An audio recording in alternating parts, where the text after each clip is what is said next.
My profile was as a data entry. I didn't work independently. I worked there as a team, and I joined Learnbay in 2020 to one, and then I started my pursuing my course for a data scientist.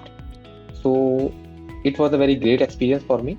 I completed like more than 20 to 25 projects in Learnbay with under the guidance of the trainers.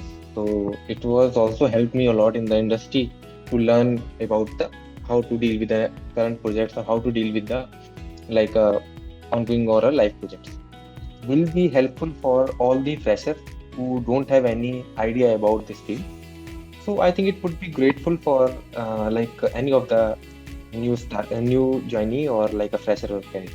In as a data analyst, I was facing some error or stuck somewhere. So they helped me out. They sit with me and told me like where I was doing the mistake and what approach should be good for this.